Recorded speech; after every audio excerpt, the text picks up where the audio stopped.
somewhere, Jarek? Jax! I thought you were going to... Thought I was what? Dead? Like my partner you just tossed off the cliff? I'm sorry, Jax. Please, don't drop me. Wait, I promise. Too late, Jarek. You can't drop me.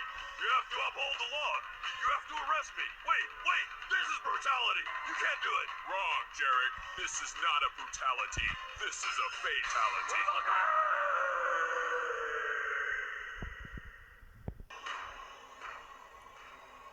By defeating you, Sub-Zero, I have avenged the death of my family and clan.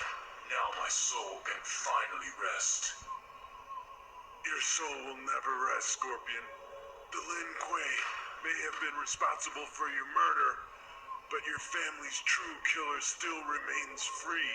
If you are not the murderer, then who is? I am the one you seek. To defeat my nemesis Sub-Zero, I needed the power of a Spectre. You've done my bidding well, Scorpion. But now I must return you to the Netherrealm. The battle is finished. Your quest for vengeance is over, Scorpion. You cannot kill a dead man. You have defeated my physical form, but my soul is eternal. You will pay for the massacre of my clan and family. Well done, Sub-Zero. Like your brother before you, you have served my purposes well. I serve no one. Not the Lin Kuei, and not you. Hello, it's Monday, October 30th. I'm Max Foster. I'm Juanita Rajpal. Also today, rallying the Republicans. The U.S. President and the First Lady hit the campaign trail. And we have some interesting pictures coming out of Cuba today from Fidel Castro's people. These are those pictures designed to reassure both his supporters and his detractors that he isn't on his deathbed, and we'll be having analysis of that and seeing whether it'll work. This is Al Jazeera.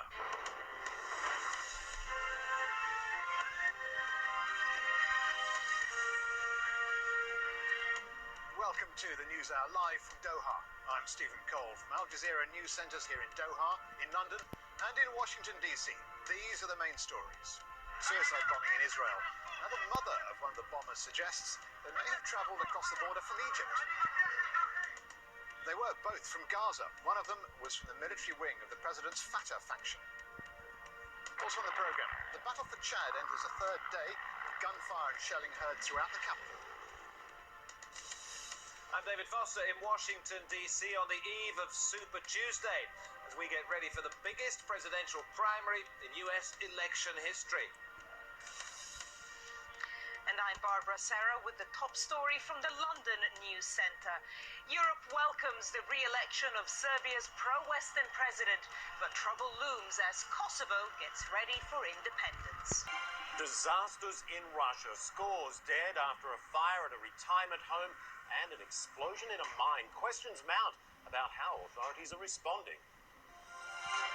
International pressure grows on Zimbabwe's President Robert Mugabe, but he is threatening to expel diplomats critical of his hardline tactics. And to veil or not to veil, that is the question. Should Britain's Muslim student population be allowed to follow their religious customs in the classroom?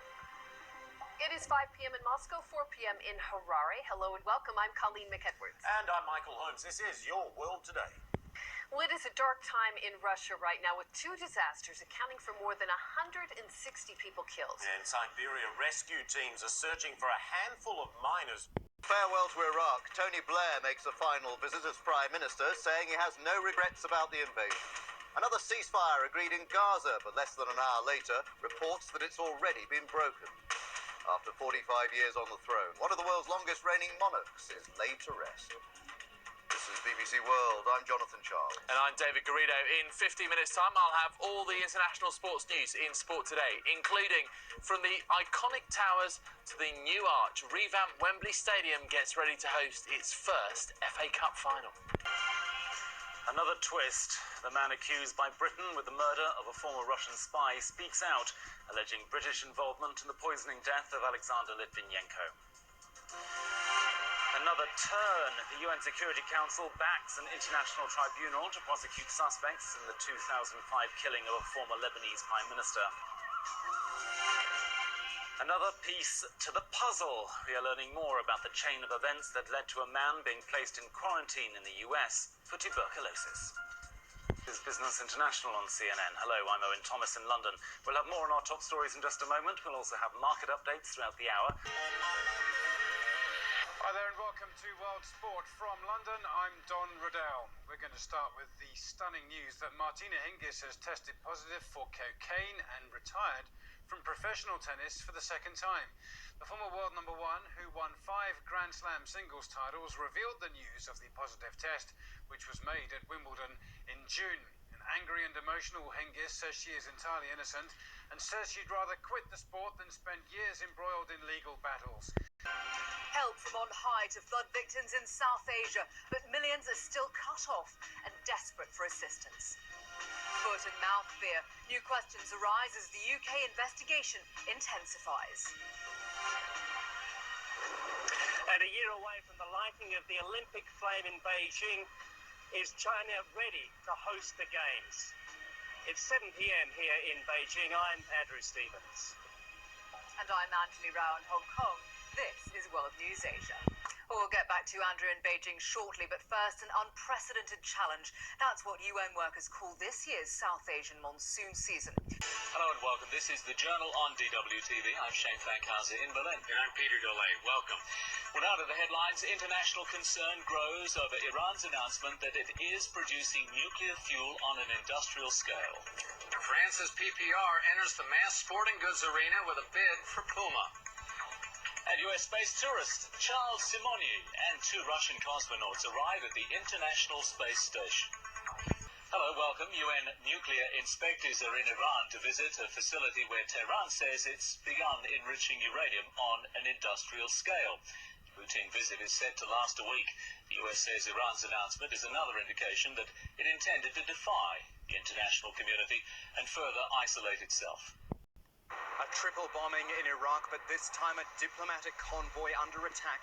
Poland's ambassador is the target.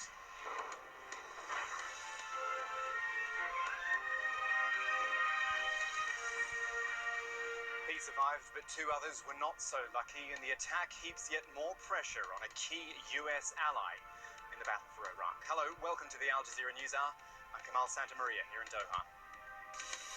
I'm Dave Barish in Washington. Our top story from the Americas. Monday, Blackwater was portrayed as a trigger-happy group of security guards. Tuesday's events in Iraq makes that judgment a bit more complicated. Also on the News Hour, no deal. Pakistan's power struggle hits deadlock just days before the presidential election. And in London, I'm Felicity Barr with the main stories from Europe, including Turkey's feminist fight. Some women fear the new constitution may rob them of equality with men. Hello there. He represented one of the original members of what the US called the Coalition of the Willing in Iraq. He's now, presumably, lying in a hospital bed recovering from an attempt on his life. This man, Poland's ambassador to Iraq, his name is Edward Peterzik. He was targeted in a triple bombing in Baghdad, which left a bodyguard and a civilian dead, and the ambassador with 20% burns to his body. Puts a cloud over Warsaw's already diminished presence in Iraq, a presence which the people of Poland, well, they were never really that keen on in the first place. We'll look at the story from the ground in Iraq, and we'll have analysis from Washington after the controversial private security firm Blackwater confirmed it was involved in the rescue operation. But we begin with this report from Sebastian Walker.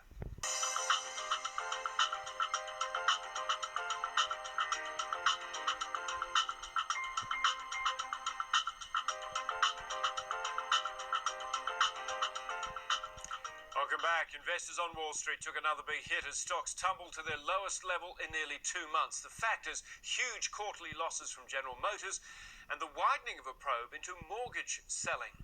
Now, the sell-off came on the same day that oil hit a new record high, setting the main indices deep into the red. The Dow lost over 2.5%. The Nasdaq dropped 2 3/4%, and the S&P 500 fell almost 3% into the red. Barry Wattenberg, Managing Director of JTW International and a former Managing Director at Goldman Sachs. Welcome to the News Hour live from Doha. I'm Sami Zaidan from Al Jazeera News Centres in Doha and London. These are the main stories. Going for World Cup glory, Egypt tightens security as an old football rivalry reaches fever pitch in Cairo. Suicide bomber strikes a deadly blow in Pakistan, what's becoming a daily event in Peshawar. Stepping towards a new relationship with Asia on everything from climate to economic crisis, the US president signals a new policy of partnership.